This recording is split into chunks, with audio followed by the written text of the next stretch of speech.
State, world champions of baseball. The Philadelphia Eagles are Super Bowl champions. Eagles fans everywhere, this is for you.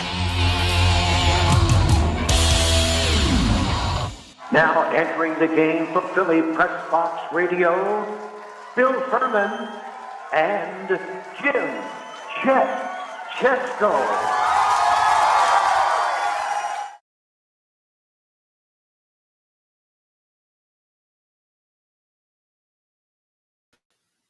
There you go. It's Wednesday, December 18th, 2024. Welcome to the Philly Pressbox Radio Roundtable, brought to you by the Irish Rover Station House in Langhorne, PA, Cavs, Philly Tailgates, and the STT Sports Network. I'm Bill Furman. I'll be your host tonight, along with my partner, Jim Chet Chesko. And Chet, the Eagles, wow, total domination of a good Pittsburgh Steelers team. Penn State is set to host their first ever playoff game in Happy Valley against SMU. Better bundle up for that one. The Sixers have lost Joel Embiid to another injury, but they've now won 3 of their last 4. The Flyers bounced back from losing 4 in a row to winning 2 out of 3 this week. They play tonight. Army-Navy didn't disappoint. The team that's going to lose wins. Seems like that's the way that rivalry goes. We certainly have plenty to talk about again tonight in Philly sports. Yeah, we do, Bill. The first ever Christmas week playoff game at Beaver Stadium. By the way, I got my Christmas lights up back here, so I'm ready for the big show tonight. A franchise best 10-game win streak for the Eagles. Still lots of uncertainty about the NFC playoff picture. And, yeah, the Joel Embiid saga, well, hey, it is what it is. It is what it is. And maybe not quite as bad as it looked like when it first happened.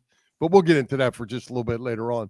Yeah. Hey, before we get started tonight, Chet, let's give a shout out to another one of our good friends from the beginning of Philly Pressbox Radio, and Frank Kolachny, who passed away Monday. Frank was like most of us, a diehard Philly sports fan, just loved to debate and loved to talk and cheer for his Philadelphia sports teams. Yeah, sad to see that unfortunate news Tuesday morning. As you said, he passed on Monday. Our condolences to Frank's wife, Megan. They're 2 young boys, of course. And there's Frank right there. Bill, did you say it was you who gave him the Angry Frank nickname? I did. When I first got to know Frank, I've talked to him. I'm in a little group text with him and Kevin, and we've been talking for years and years. I've met Frank one time. Wow. How about that? One time. And Kevin McClure, our buddy, and Frank were basically best friends. So I got to meet Frank years ago at Hooters when it used to be out there in Chad's Ford. It's no longer there either. But yeah, a good sports guy. Loved it. Like say, he loved to get after people who didn't want to talk about things the way he wanted to talk about them in Philly sports. Oh, I know that. I know that for a fact. And when I was taking occasional weeks off during our first 2 years, you had Frank fill in, I think, 3 or 4 times for me. Yeah, we had Frank back very back in the early days. Yep, yeah. Absolutely. All right, well, condolences. All right, yeah, hate that for Frank and his family, as you said. All right, Chet, we have a great guest returning tonight, Eagles insider Dave Spadaro, and Boop is back. That's right. Bob VETRONE Jr. has been released from jail or whatever, Facebook, whatever, we'll find out. But he's back tonight, too. I think he's still in Facebook jail, technically, but we have managed to get him a temporary midweek pass, anyway, that will allow him to join us as a guest, much to the delight of his thousands of fans and admirers across the Delaware Valley and beyond. Hey, before we go on, to everyone who is watching us, if you haven't yet done so, and I know you're going to tell them about this later, but please subscribe to the Philly Pressbox Radio YouTube channel, and for that matter, that of our STT Sports Network. We would really, really appreciate it. Yeah, we need followers, likers, people to join us. Come on. We're likable. Come on, guys. That's right. Look at anybody that wears that kind of sweater has to be liked by somebody. Your mother, maybe, but that's about it. Yeah. Hey, we got a lot to talk about with the Eagles, but before we do, Chet, let's talk Penn State football and the newly formatted playoffs. These home games on campuses are going to be epic. Friday night at South Bend, Saturday big games in Happy Valley and Columbus, Ohio at Ohio State and at Texas. They are going to be epic. Sunday or Saturday forecast in Happy Valley, high of 28, low of 18. And, Bill, with that in mind, I'm happy to say I will not be in the stands at Beaver Stadium, but rather on my man cave couch with a big cup of coffee, followed perhaps by a winter warmer beer or two. But hey, God bless all the Nittany Lions fans who will make the trek out to Beaver Stadium. I'm sure it's going to be festive and a lot of fun. Yeah, interestingly enough, Chet, there's a thing I just read this afternoon where in all 4 stadiums, there are seats available, for the game. Some of them a little pricey, but I guess when you take all the student sections out, because the kids are all home for Christmas, you've got whatever the number is, 40,000 student tickets. You now have tickets to sell if you're the university. I heard that they were keeping the dorms open till Sunday, so a lot of people, kids could stick around and go to the game if they so desired. So that's nice of the university. A very rare mid-December game at Beaver Stadium, so it's going to be something, and I'll be watching for sure. Absolutely. And the one negative I'm hearing before we even get to the game is, 2 negatives. One is there's some serious hotel price gouging going on in Happy Valley. I hate to hear that. That's terrible.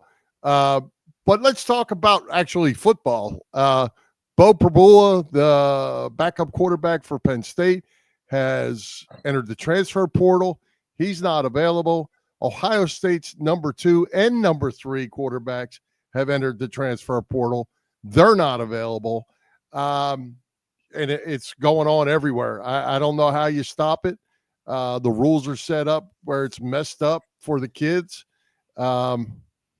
What do you make of going in? I mean, if you're Drew Aller, you can't get hurt. Yeah. The third string quarterback, I don't even know what his name is. I forget his name. He's a true freshman, right? A true freshman. Yeah. So he hasn't even. And I believe coming off an injury. Oh man. Yeah. Keep Drew Aller very healthy then in that case. The college football transfer portal is what it is. It's unfortunate, and they have to do it, I guess, this way timing-wise, so the kids who are transferring can enroll, for the next semester at whatever school they are going to. So that's the situation for Prabula, and the college football portal giveth and it taketh away. The Nittany Lions are getting Kyron Hudson coming to them, a receiver from USC.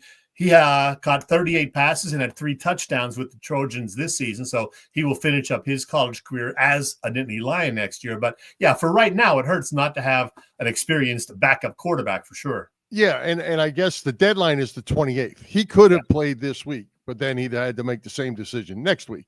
But you're exactly right. The reason that the whole thing is messed up is because of enrollment into the school.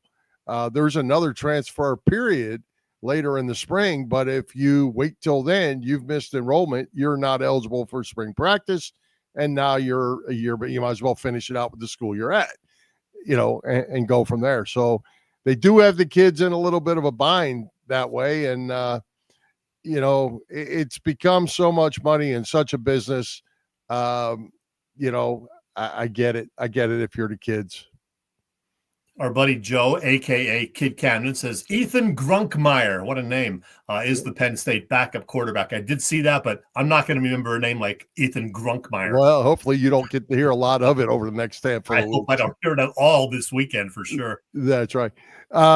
So, Chad, these games, Friday night in South Bend, then a tripleheader Saturday for college football. You excited about this? How do you feel about this whole playoff scenario? Yeah, I am excited about the fact that they did go to the 12-team playoff. I think that's the perfect number. 4 certainly wasn't enough. I could have lived with 8, but hey, 12, why not? Don't go beyond 12. Don't do what the NCAA basketball folks did and kept adding to it. It got up to 64, which I thought was the absolute most. Then they added those 4 playoff game or play-in games, which is crazy. So keep it at 12 for many, many years. See how that goes. I mean, somebody's always going to get, in their minds, screwed. Like Alabama probably thought they were this year. If they didn't lose 3 games, they wouldn't have to worry about it. Hey, it is what it is. So I like it, and I'm excited about it. I do like the way it's set up. The top 4 teams getting a week 1 bye.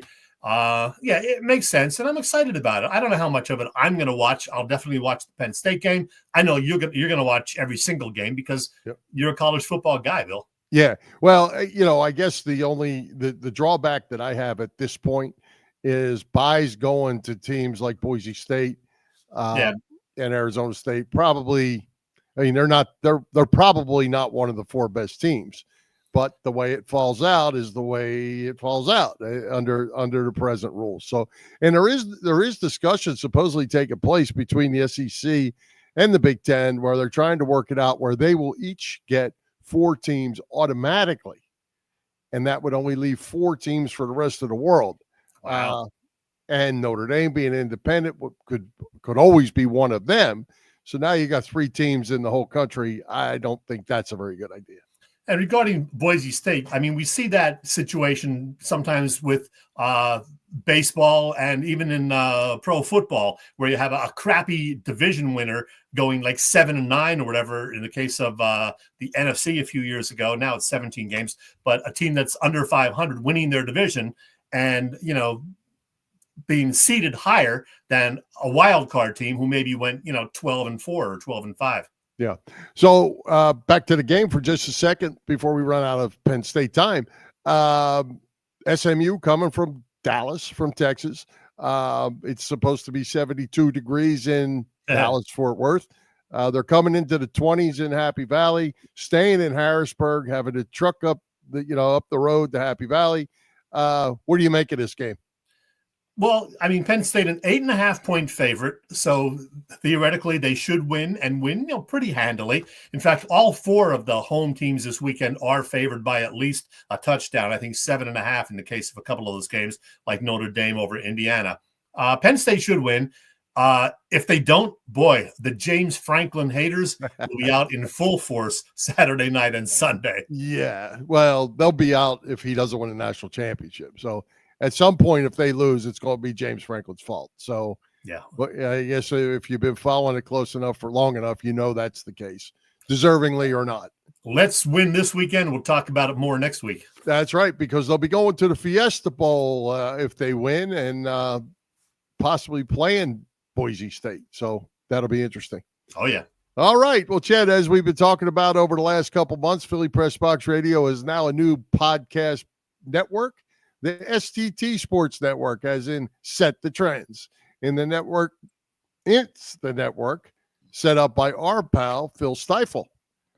Phil Stiefel, host of the terrific Trending in the AM show that you can find every weekday morning on the STT Sports Network YouTube channel. Check out Phil and be sure to subscribe to the channel.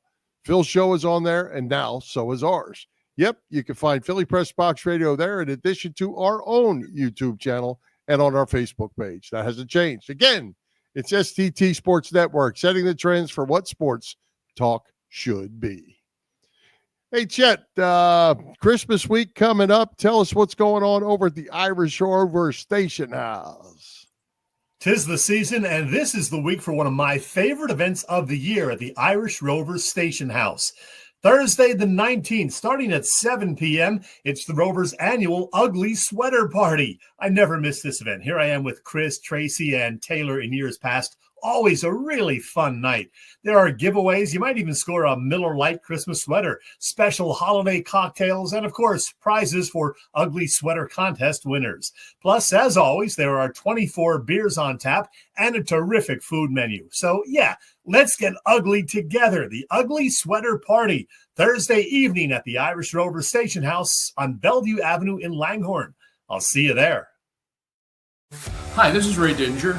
And it is always fun to talk sports with these 2 guys, Bill and Chad, on Philly Pressbox Radio. Get ugly together. Nice touch right there. And hey, in honor of this being Ugly Sweater Week, Bill, my beer of choice tonight is called Fugly Sweater.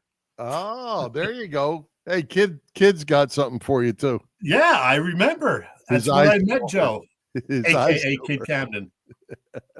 His eyes still hurt.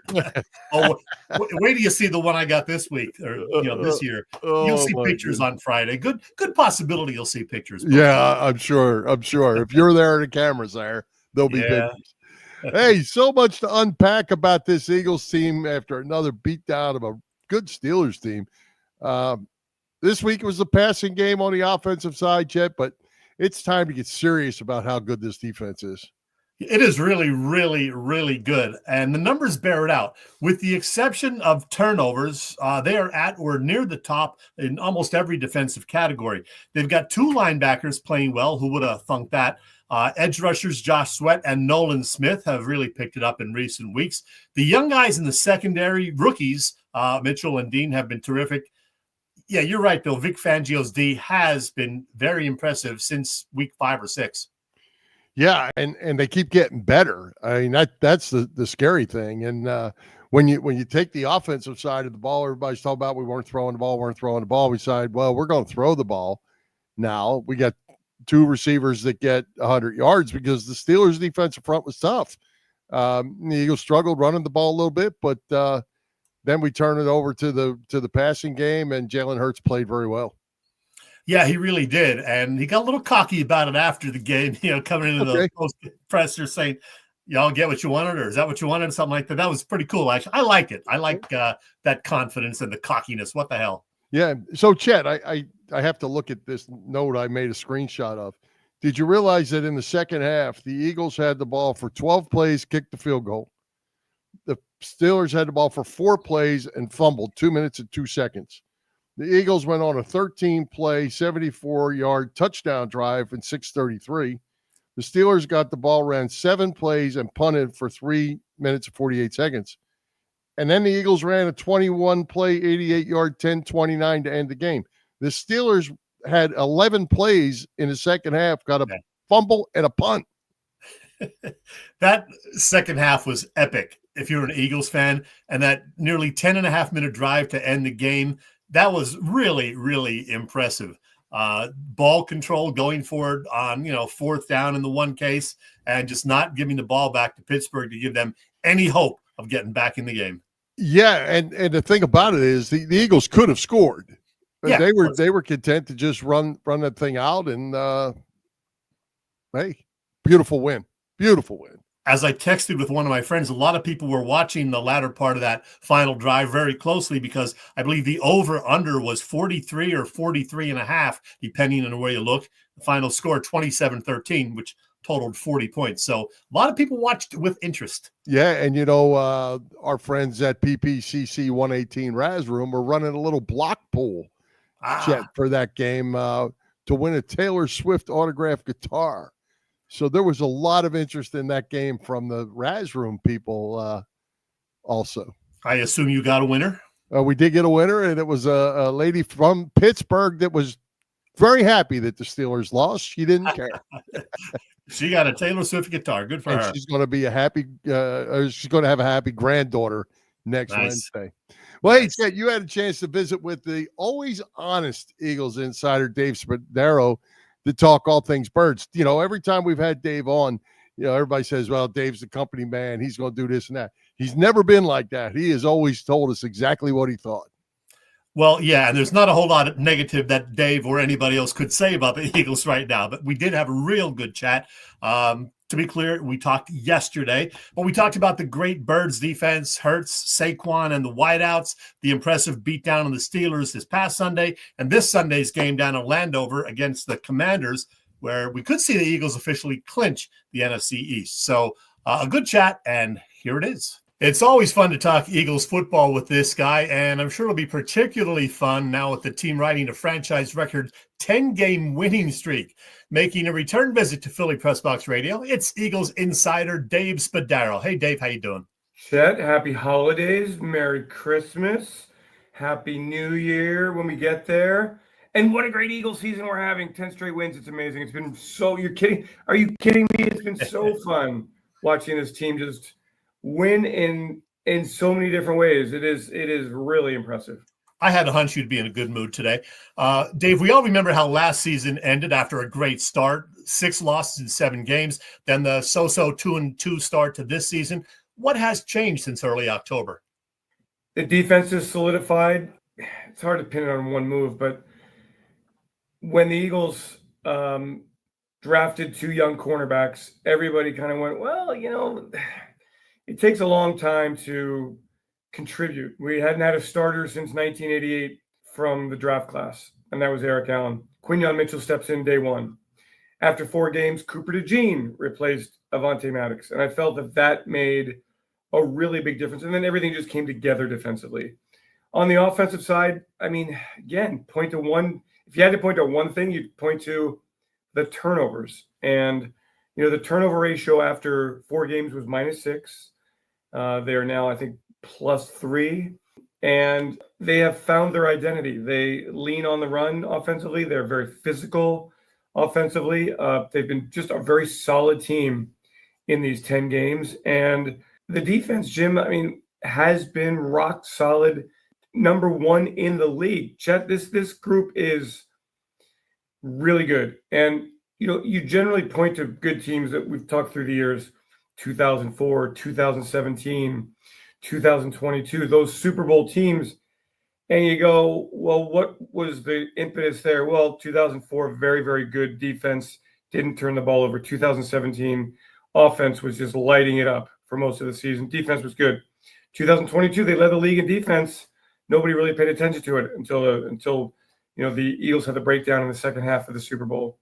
So it's always kind of been a defensive wins, games approach. And 2024 is no different. It just, I think, came out of more of a surprise situation. Nick Sirianni at the beginning of the season was the coach that everyone talked about as being on the hot seat. And here he is with the best winning record 4 seasons into his career. Well, hey, since you mentioned Vic Fangio and the defense, I got to ask you about them. They're number 1 in least yards per game allowed, tied for number 1 in giving up just 17.6 points per game. How much credit does Fangio deserve for the season the Eagles are enjoying? Tons. I mean, he's taken these generally. Look, they made significant changes to all 3 levels of the defense. Changes on the defensive line. Fletcher Cox retires. Got to bring in the new guys. Let's see how Jordan Davis and Jalen Carter will develop. They've signed Bryce Huff, who has not been as productive, but significant changes. New linebackers, Nakobe Dean healthy. Somebody named Zach Bond comes in off the free agent streets. Afterthought. Quinyon, Cooper at the cornerback positions. CJ Gardner-Johnson comes back at safety, and Reed Blankenship as well. And to put all that together, Vic had to find what each player does really well and then put them in that role. And he's been masterful at that. The way that they've used DeJean, for example, in his blitzing role close to the line of scrimmage, linebacker instead of a cornerback. Bond and the way he's been used. Nakobe Dean, they've turned him into a downhill linebacker. CJ Gardner-Johnson goes and gets the football. Jalen Carter has become, a dominant defensive tackle. And it took a guy who's been in football for 40 years to recognize these talents, make it all mesh. And here we are week after week saying, are the Eagles defense, is it really that good? Well, we'll find out in LA. They went out and dominated the Rams. Well, we're definitely going to find out when we play the Baltimore Ravens and their number 1 offense, Lamar Jackson, and Eagles do it. And then this past week against Pittsburgh, and an offense that was missing a key weapon at wide receiver, but still the Eagles, they shut the Steelers down to nothing. So it's been, and then the other thing is it's a really hungry defense. There's no real star. Darius Slay is on the down half of his career. CJ Gardner-Johnson, makes some money, but for the most part, it's a young, hungry, prove it to me kind of personnel group back there. And man, they certainly have proven it. Hey, you mentioned the Steelers game. How important was it after the off-field drama last week to beat the Steelers on Sunday the way they did it offensively, with the passing game looking as good as it did, both Brown and Smith topping 100 yards receiving? Look, I mean, that felt like that game was never in doubt. When the Eagles came out and stopped Steelers 3 and out, boom. You could just see the energy from the pass rush. Then they turn it over to the offense, and Jalen's got it going from the pocket. Steelers really concentrated on stopping Saquon Barkley. It was just a great example of a team win. And I think the part of it that was most impressive was the Steelers are such a great organization. They're such a physical football team. You kind of look at them year after year and go, they're really not that good. And then they always have winning playoff seasons. And the reason is they dominate in takeaways. They are good in ball security, and they're the most physical team on the field. On Sunday, they weren't. And the Eagles, at the end of the day, Chet, they are the most physical team on the field. That's something that carries with you at home, on the road, in the playoffs, in rain, in heat, whatever. And, again, they stepped up and answered the bell, and here we are with a 10-game winning streak. As you noted in your piece, your recap piece Sunday night, it was the most complete and most impressive victory of this 2024 season. And Dave, for once, it wasn't the Saquon Barkley show, a ho-hum 65 yards on the ground for Saquon. Now, he needs to average 104 yards a game on the ground over the final 3 weeks of the season to get to 2,000.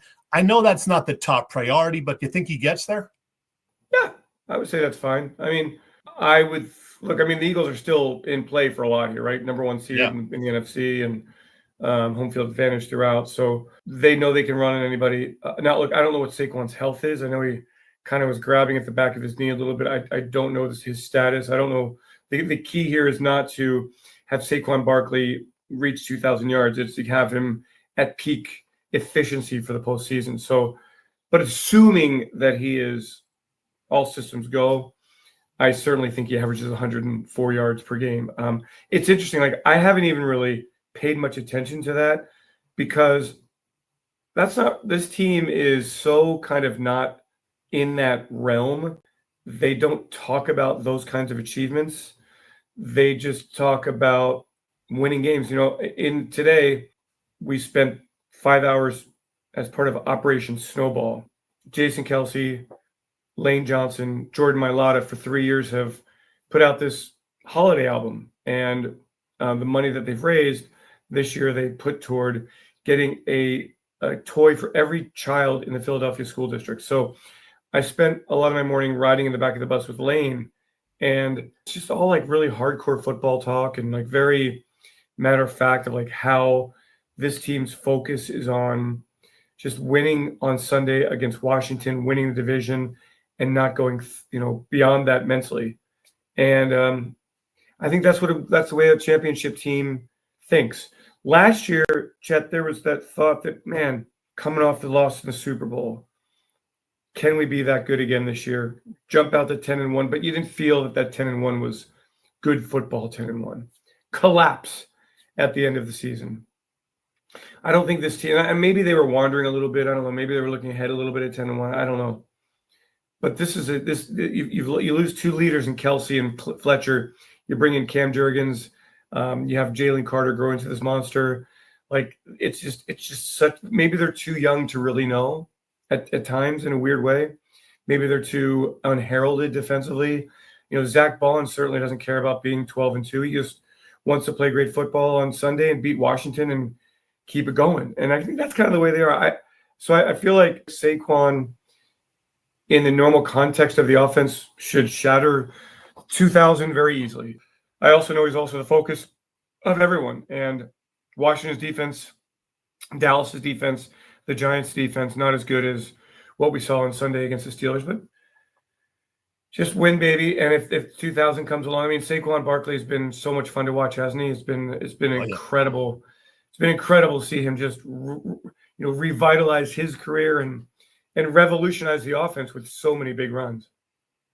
The Eagles will be favored in their final 3 regular season games, assuming the games mean something, and it looks like they will. They're 3.5-point favorites this weekend down in Washington. The Commanders aren't yet guaranteed a playoff spot even. This could be a battle. I would expect it to be a battle. Generally, Eagles-Washington is a tough game, as it was the first time the two teams played. Washington has Marshawn Lattimore back in the lineup. He'll be a sticky cornerback for A.J. Brown and Devontae Smith. The Eagles beat Washington earlier, so there's that revenge factor. Washington was dragging at that point in the season. They hadn't had a bye week. You could just see that they just kind of looked a little bit lethargic. That will not be the case on Sunday. NFC East game. They're playing for the playoff hopes, as you mentioned. So I think it'll be a great battle, and I expect a very, very, very, very tough game. Dave, we're running out of time, so let's finish up with a quick trio of questions, 3 and out, as we call it. Number one, which Eagle has been the most pleasant surprise this season? I would say Zach Ball, linebacker. Who knew he was an All-Pro? I had a hunch you'd say that. I had the graphic ready to go. Number two, which team will come out of the AFC and hopefully play the Eagles in the Super Bowl February 9th? I believe it will be the Buffalo Bills. I think the Chiefs have been playing with fool's gold a bit too long this season. Great run, but boy, Josh Allen, he looks like he is so difficult to stop if they don't turn the ball over too many times in the AFC Championship game.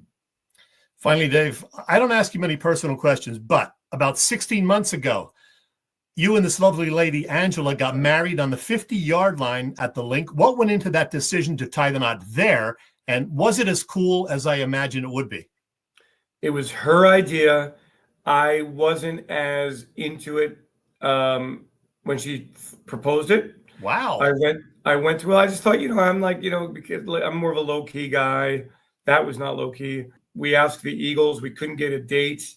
We initially had it for the previous summer. Ed Sheeran knocked us off. So we did it. And it was, Chet, every bit as cool. She's every bit as beautiful as you can imagine. I don't know how she said yes. I know the term out kicking your coverage, and I'm the poster boy for that. So we're very happily married with our 1.5-year-old pug named Leon, and it's been great. Thank you for asking. That is awesome. It was an awesome wedding venue. I have no doubt. Dave, this was a blast again. Remind our viewers where they can find your articles and interviews and your other social media stuff. Yeah, I'm kind of like not super into the game. PhiladelphiaEagles.com, of course. I do a lot of television in the area. I do Fox Game Day Live every Sunday and on Channel 29. Instagram, The Eagles Insider. I got off the Twitter train. So there you find me. But just, where you find me? You find me wherever the Eagles are. Every event. I'm usually in front of the camera doing all the live hosting and so forth. So I am 28 years in now, 28 seasons in now, Chet. I used to be the young guy, now I'm the old guy, and I'm loving every bit of it. Let's keep February 9th open. I think you'll be in New Orleans, I'm hoping. Oh, God, from your lips. From your lips, please. The Eagles Insider, Dave Spadaro. Thank you, Dave, and go Birds. Thank you, and go Birds. Hey, Chet, there's one thing. Let's get to the end first. She's a keeper. It's her idea. If it was her idea. How about that? Yeah, and he didn't want to do it. I was shocked when he said that. That is great.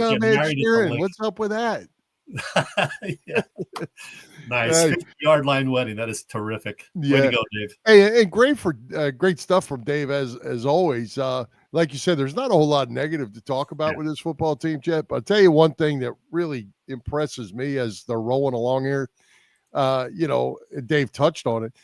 We were going to play the Rams, and everybody's like, "Oh, the Rams on the road. They got these receivers and this and that." Shut them down. Then we're going to get physical. We're going to play the physical Ravens and the physical Steelers, and they are physical teams. And guess what? We beat the pants off of both of them too. Did it a different way each time on the offensive side, but the defensive side has just been rock solid. Yeah, absolutely. The Eagles have been doing whatever it takes to win. I mean, they won that ugly game against Carolina. They won an ugly game against somebody earlier this year, but 10 wins in a row. And it does feel different than last year when they got to 10-1 and things started to fall apart. I don't think that's going to happen. And you know what? In retrospect, the off-the-field drama last week that Brandon Graham kind of put out there unintentionally, allegedly, may have actually brought this team closer together and made them focus on, what the real prize is. Yeah, well, and I think too, Nick Sirianni takes a lot of heat around here, but what he did with Jalen Carter on Sunday absolutely had to be done. And to me, Jalen Carter is playing probably as good as any defensive lineman in the league. Well, he did something really stupid. And you know what? He was held accountable for it right now. And and I'm sure it came back up on Monday at film, but, Sirianni's tuned in. the players seem to be tuned in, and these young kids, and Dave kind of said maybe haven't been around long enough to know, but and Zach Bond, you gotta. I'm with Dave. He's been great, but man, who would have thought Nolan Smith would be playing so good? Who would have thought that the Kobe Dean would be playing so good, and the Jalen Carter would be the best defensive lineman in the league, and the 2 rookie corners? I mean, what's been going on has just been pretty incredible at this point. Exciting times for sure, Bill. Unlike what's happening with the 76ers. Yeah, Joel Embiid injured again. He's going to miss, it looks like maybe, and he missed one already. I think a couple more. He'll be back next week, supposedly. Yeah. Rookie of the Year candidate Jared McCain is now out indefinitely with knee surgery. Good news is, I guess, that Tyrese Maxey and Paul George seem to be syncing up a little bit. They both had huge games the other night in a win, and the Sixers have won a couple games. Yeah, I think they've actually won 5 out of 7, believe it or not. The Embiid thing, another facial injury, not overly serious. It sounds like he will reevaluate it, I guess, this weekend. And like you said, hopefully back next week. And maybe the Sixers can make a little bit of a move for better or worse. But yeah, Maxey playing well most of the time. Paul George having his best game as a Sixer the other night with 33 points. So that's good to see, but certainly unfortunate about Jared McCain, who was playing so well. And now he's going to be gone for at least several weeks, probably several months. Yeah. It's probably going to take him 6 weeks anyway at the best. But, you know, it's not going to be an easy ride to get through this thing for them. I don't know if they're going to get there. Yeah, I don't know. And, you know, there's not a whole lot of interest on the part of a lot of people right now. The NBA losing some fans right now. The ratings are down. People are just upset with the whole picture. The reliance on three-point shooting. There's no in-between game anymore. I think your partner was saying that about 4 years ago. Yeah, it's gotten worse. And I'm starting to lean that way myself. I put up with it until a year or two ago, but yeah, it's just three-pointer after three-pointer, occasional drives. There's no intermediate game anymore. 10, 15 footers, they're few and far between now. Yeah, and I think if it wasn't for us thinking that there was a process and that there was hope for the Sixers, we probably wouldn't be watching a whole lot of Sixers basketball. Yeah, that's enough Sixers talk, Bill. Let's move on. Yeah, let's talk about tailgating. How about that? Now we're talking. Bob Cavanaugh, the gang at Cavs Philly Tailgates. What they got going on? Well, Cavs Philly Tailgates has been cooking up a terrific catering business for some 35 years now, known best for their tailgate parties. Cavs is a 3-time winner of Philly Tailgate's Jack Daniels Great American Tailgate Party Contest and a past winner of the Daily News Tailgate Award. Cavs also does corporate events and parties, you name it. And you know this, Cav does tailgates before all of the Birds games at the Link. There's the partial schedule. There is that Cowboys game coming up at the end of December, and then they start off calendar year 2025, not 05, it's 2025. Eagles and Giants on January 5th. So always a good tailgate when Cav is involved. Check the website, phillytailgates.com, for pricing and more info regarding upcoming events. And if you have questions, you can email them at cavscatering@verizon.net. Cavs Philly Tailgates is the way to go. You know, Chet, before we move on, it's interesting with those 3 games left and the way the Lions are playing and the way the Eagles are playing, that all the way up to that last game against the Giants might be an important game. We may have to play this thing out all the way through. Absolutely. And as everybody knows by now, the Lions and Vikings meet in Detroit week 18 as well. So that game is certainly going to mean a whole lot as well. Yeah, and the Vikings have to play the Packers between now and then. Yeah. They're playing well. So that whole division. Yeah, absolutely. Well, hey, Chet, who's back? The Boopster? Is Boop back? Let's find out. Oh, my God. There he is. Welcome back to Bob Vetrone Jr. Boop, what's going on? Hi, guys. I'm sorry I haven't been around for a couple of weeks. I was busy watching the NBA Cup. You're the one. I'm the one. Yes. We thought you were busy hanging out with Zuckerberg. Yeah, exactly. Don't get me started. I love watching. Let me ask you about that. Boop. Go ahead. Zuckerberg and company apparently were not happy with something you posted on Facebook. We don't have to get into what it was. I don't care. But is there anything you want to say about it? And more importantly, can you tell us, do you know when you might be back on Facebook? Your audience needs to know. Well, here's the deal. My birthday was October 10th. And as you know, you get many, many thoughts and hellos and thank yous on happy birthdays on your birthday. So the next day, most of us that have a clue put together a thank you post.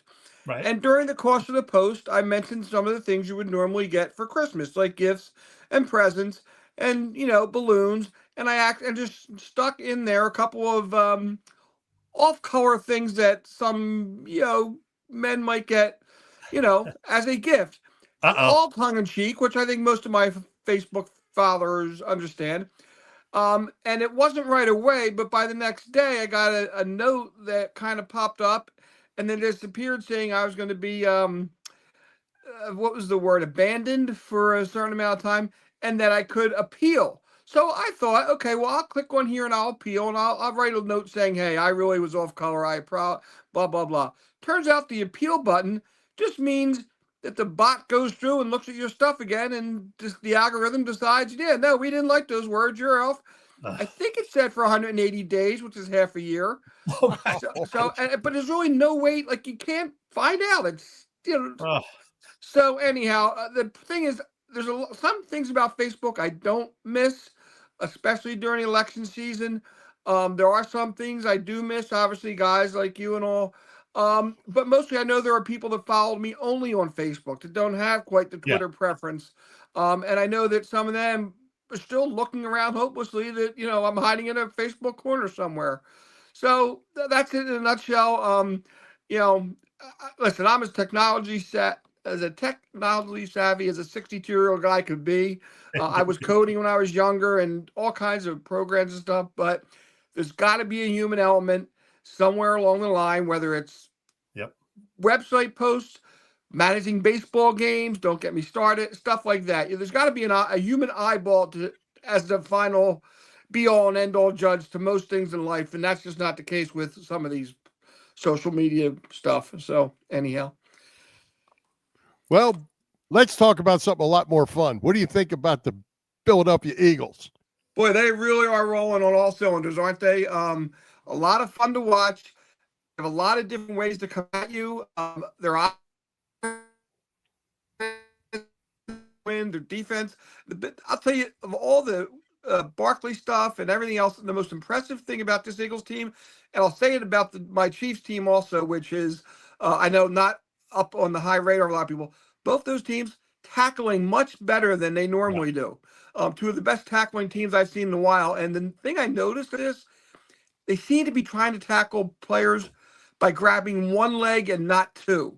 And it's easier to take a guy down when you have one leg and he can't finagle two legs out of there. So next time you're watching, see how many times a guy grabs a defender grabs a runner or a receiver by one leg and how effective it is at getting the guy down. So, Boop, we can talk more about sports, but before we move on, I got to share this with both of you guys. Every week, we put out a little promo picture for our show. Now, for this particular week, it was this one, all right? You and Dave Spadaro. There's Dave, the Eagles Insider. There's Bill and me, and there's Bob VETRONE Jr. from boopstats.com. That was the picture that was, put together beautifully by our guy, Phil, the talented gent from Trending in the AM and the STT Sports Network. Now, that was the finished product. That's what everybody saw, but not the first one that he sent my way. The original one that he sent over was this one. And it had a little typo in the bottom right-hand corner under the picture of the handsome Mr. VETRONE. Yes, boobstats.com, which, quite frankly, might be a very interesting website, boobstats.com. Surprisingly, it does not exist. So, Boop, you might want to consider boobstats.com as a companion website to Boopstats. 38D is a stat. I mean, There you go. Who knew where this one was going, Boop? You'll be getting fired from YouTube now. it was going two places. All right, Bill, ask him the sports question. Go ahead. Hey, Boop, and you wonder why I don't come back for every couple of months. Hey, a comment, follow up to your tackling thing. I think the one thing about the Eagles that really impresses me is, last year the tackling was horrible. It was all one-on-one tackling. It's gang tackling. Everybody's running to the ball. Everybody's piling up, and they're not about to give up extra yardage. Yeah, exactly. Defense wins games. I love it. Yeah. And what about our boy Jalen Hurts? Getting a lot of heat. He just keeps on getting it done. He shrugs stuff off about as well as any Eagles quarterback we've had in a long time. I mean, he hasn't come out with a hat saying, Jalen's still Jalen. He hasn't mouthed off too often with any of his players unless they mouth off first. And again, he gets to – first of all, he got better. He cut down on the turnovers. The biggest thing a quarterback can do is not turn the ball over. And he had a little run there, which is all he was doing. Then all of a sudden, poof, he threw an interception in a month and a half. So all the kudos in the world for him for bettering his game and not being an off the field nuisance. Yeah. Hey, Boop, before we get to our football picks, I got to ask you one Phillies question. Are you concerned that the Phillies haven't done a whole lot this offseason? They signed Jordan Romano and maybe one or two other very minor moves. They haven't done a whole lot. Are you concerned? Not at all. I'm not a big off-season guy. I'm not, the hot stove league and, all that stuff and, drafting and all. I just take the team when it comes around and cheer for them. They were as good a team as there was in baseball, except when the Dodgers were hot last year. Baseball is finicky. If the White Sox played the 1927 Yankees 160 times in a year, they might win 20 of them. They're going to win some of those games. So, the fact that the end of the season comes down to a best-of-5 loss to the Mets, it's not the end of the world. It wasn't a terrible team. They could have easily swept, a different series they sweep. They're good enough to make waves where they stand. So, no, I'm not concerned. But to be honest, everybody wants to make moves. I'm fine with standing pat. I go back to the year after the 99-2000 NBA season, the Sixers made didn't make a whole lot of moves, and the next year they started 41-14. So, there's something to be said about standing pat when you're on your way up, and I think the Phillies are on their way up. All right. Well, hey, let's get to our football picks before we run out of time. And Boop, it's good to have you back live tonight. That's good stuff. Well, here we go. We'll get back to our margin of victory later, but we've got 3 NFC East games this weekend. We added 2 AFC games Saturday, Pittsburgh at Baltimore. The Ravens are -6. And we added Minnesota at Seattle, the Vikings -3. Who we got, Chet, with Steelers, Ravens. Well, before we do that, I got to show you the standings real quick because the Boopster is making a move right here. Look at this, 5-0 this past weekend. You and I, Bill, were 4-1, but yeah, Boop was perfect. He knew to pick the Cowboys over the Panthers, and that helped him go that perfect 5-0. So he's just one game back of you, Bill, at the top of the standings. I remain mired in third and last place, 7 games back, just 3 weeks remaining. All right. I think Chet might be mathematically eliminated here pretty much. No. We got 15 games to pick, so I'm still in. Did you say Boop was perfect or her boobs were perfect? Now, see, you're going to get suspended again, Boop. Here we go. Steelers, Ravens -6. Who we got? Since September 22nd, Baltimore is 0-2 against the Pennsylvania teams, 9-1 against everybody else. We're going Ravens. Ravens? All right. Yes, I am taking the Ravens as well. I just think they're the better team. Sorry for Pittsburgh. I'd like to see the upset, maybe, but yeah, Baltimore's going to win this one. Yeah, I'm going Ravens at home too on a Saturday special. I'm there. All right, Minnesota at Seattle. Vikings are -3. Vikings playing pretty good ball. Yeah, if you're looking down at some possible playoff pairings, Seattle hasn't lost a game in Philadelphia since 1989. They've won 7 straight here. So I'm not even sure how to root here. The Vikings are going to win, but I don't know whether I want to root for the Seahawks to win the division. So we can skip them until later or for them to be eliminated entirely. I think Minnesota is for real. A lot of their wins have come against, subpar opponents, but I think Kevin O'Connell and company are for real, so I'm taking the Vikings. Yeah, I'm not sold on Seattle, but I think Minnesota's for real too. I'm going to go with the Vikings. Giants at Atlanta, Falcons -10. Giants still stink. Yeah, they've gone from bad to worse than bad to I don't know what even comes next. It's sad, and I feel like they should almost pull them off the field and go send them to play in the NBA Cup consolation. You mean it wasn't Daniel Jones's fault? No, obviously not. Evidently not. I'm going Falcons here, obviously. A little update on that. The Falcons have decided to bench their quarterback. That's Cousins, right? So Yep. It's Michael Penix getting the start this week, and that has moved the line from a 10-point favorite Falcons to just 8.5. So that's still enough. Chet, the Giants still stink. Atlanta wins. Chet, you could go under center for the Falcons, and they'd beat the Giants this week. All right, there you go. I'm obviously going Atlanta too. Tampa Bay at Dallas, Sunday Night Football, Bucks -4. Dallas is 1-6 at home. Tampa Bay is 5-2 on the road. Buccaneers. Yeah, Tampa Bay is playing some good football, and Baker Mayfield having quite a year. Tampa Bay easily in this one. Tampa Bay's dangerous. The way they're playing right now, they're dangerous. Mike Evans is back, and that makes them a whole lot better. I'm going Tampa. Eagles, Washington, Birds -3.5. That seems a little low to me. It seems low to me too. Because what were they last week against Pittsburgh? 4. 5.5. 5.5. Yeah, 5.5. somewhere in there, and it was a home game. But Pittsburgh would wipe Washington off the field. So yeah, that's a real low thing and real low line. I don't know what I'll have to do with that. I'll have to look and see what money I have left in the coffers. But I'm going Eagles. I almost I did think about taking Washington in this one just because, the Eagles are due for a loss.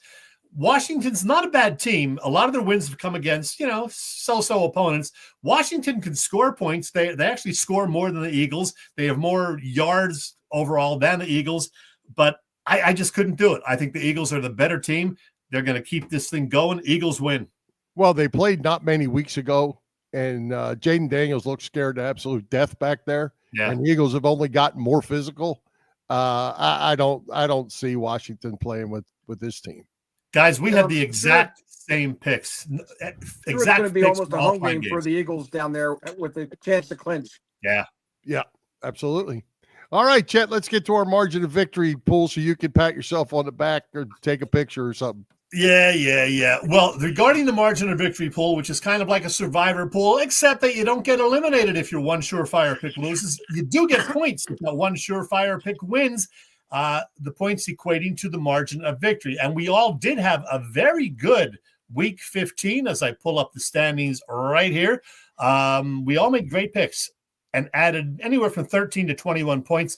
Boop got 21 via a Ravens route of those awful Giants. So he has moved to within 8 points of second place Bill, but I'm still firmly in first place, guys. Yes, there it is, the pat on the back. By the way, both of you guys have already far surpassed your totals from last season, while I'm well under my full season number, yet I'm still in first place and have a pretty good shot at a second straight MOV championship. Just saying. By the way, I won't be shocked if at least two of us or maybe even all three of us make the same pick this week. All right, have at it. Whose idea was this anyhow? Great idea, Boop. Boop, who you got? My MOV pick is the Packers against the Saints.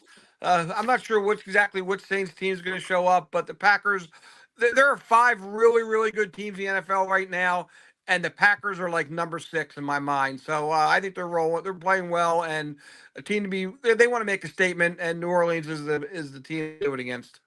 Well, I did not think you were going to go there. I'm taking the Atlanta Falcons because I've never taken them this year. Neither of you guys, by the way. And the Falcons are playing, as we mentioned, the Giants. And even with the rookie quarterback, I'm taking Atlanta to win in this margin of victory pool. Well, it's funny that you said that, Chet, about Michael Penix, because I had Atlanta until yesterday when I saw that Penix was replacing him. Yeah. And I flipped over to the Packers. So, because I still have the Packers available as well. So I ended up with the Packers in this one. I thought about changing my pick, but oh well. I'll stick with Atlanta. the previous 15 picks this year, I've picked against the Giants 5 times, just so you know. Me too. I do. That's my second choice. Who are the big winners and who are playing the Giants? Oh, Hey, Boop, are you sponsored by anybody? I've been doing some writing for Ranch Sports, which is a website that's starting to throw a lot of sports stuff up there. Give them a look. You'll find me and Mark Echo and Lou Monaco and some other guys. Just, I write stats. I have a thing on you mentioned the Eagles' long drive at the end of the game. I got a deep dive look into that. That'll be posted up later this evening. Just a chance for me to get some stats out there in a little bit more of a longer form. So, and some opinions and, rants. So there you go. And what else you got going on social media wise, Boop? Where can people find you? You mentioned some of that earlier. Yeah, I am on Twitter at BoopStats. I've also taken to Blue Sky, but it's hard to. If you can't find a thing to post to all these places on one thing, it's hard to get to. So I don't get as much up on Blue Sky as I like. At some point, the app I use to post to Twitter may incorporate Blue Sky, in which case I can do it both at the same time. But until then, I just piecemeal the Blue Sky stuff. It's a tough world out there, when you can't handle 2 social media outlets. It's a little much for me. And folks, coming soon, boobstats.com. Watch for it.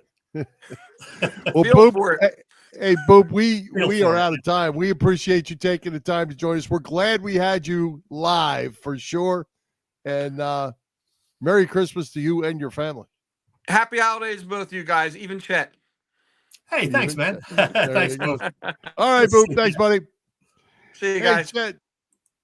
Chet, couple great guests tonight, and Dave Spadaro and Boop, Bob VETRONE Jr., and we've got a schedule change next week for Christmas. When we back, and who's coming to Philly Pressbox Radio next week? Well, with Christmas and, in fact, New Year's falling on the next couple of Wednesdays, we're going to move our next 2 shows to Thursdays. So in the case of next week, Thursday the 26th at 7 p.m., we're going to give our viewers a very special holiday treat, a nice day after Christmas present. We got the godfather of football, the Hall of Famer himself, the great Ray Didinger, back on the show with us. That's going to be a terrific final show of 2024. Just one guest next week, Ray Diddy, because when you have Ray Diddy, that's all you need. That's all you need. Looking forward to that as always. Chet, I'm going to skip the Flyers since we don't have much time left, unless you have something you want to throw in there. Nothing about the Flyers. Just want to mention, I finally got around to watching today last Thursday night's MLB Network documentary on Mike Schmidt, and I thought it was really good. I mean, they focused on the whole Negadelphia stuff where he got booed, but hey, that was a fact of life. But it was otherwise very, very well done, I thought. It was great seeing, in some ways not great, seeing the whole Black Friday thing again from 1977, but then, winning it in 1980, Schmidt's 500th home run. I still get goosebumps whenever I watch that and hear Harry's call of Michael Jack Schmidt's 500th home run in Pittsburgh, April 18th, 1977. So if you haven't seen it, look for it on MLB Network, the Mike Schmidt documentary. Really, really good. So it's still running, because I didn't get to see it yet either. You didn't tape it, but it's still running on the network? I don't know how often it runs, but I DVR'd it that night. It was on both at 8 o'clock and again at 12:30. I missed the beginning of it at the 8 o'clock showing, so I taped it later Thursday night. I don't know how often they rerun these things or if it's available on demand, but check it out if you can find it. Worth seeing. Hey, one thing I'll add to that, Chet, I don't even know if you know this. I have a baseball that I got signed at a golf tournament. Why I was holding Don Robinson's beer for him. And he wrote on it, I served up number 500 to Mike Schmidt. Yeah, I remember you telling me that. And then on the sweet spot, I got Mike Schmidt to sign it. That's pretty cool. And they both had a good laugh out of it. That is very cool. It was good. Good stuff. Anything else before we wrap it up? No, wrap it up. And I'm going to finish after you do your final wrap with a bit of a different ending song thingy. So stand by for that. Otherwise, wrap it up. And Merry Christmas, everybody. All right. Let's thank tonight's special guests, Dave Spadaro and Bob VETRONE Jr., our sponsors, the Irish Rover Station House, Cavs Philly Tailgates, PPCC 118 Raz Room. For Jim Chet Chesko, this is Bill Furman. We hope you enjoyed the show. We'll join Philly Pressbox Radio next Thursday, December the 26th at 7 p.m. You can see us live on Facebook, on our Philly Pressbox Radio YouTube channel, and on the STT Sports Network YouTube channel. Listen on Apple Podcasts, iHeartRadio, and all the others. Merry Christmas, everyone. High hopes, Philadelphia sports fans. Go Birds, go Penn State.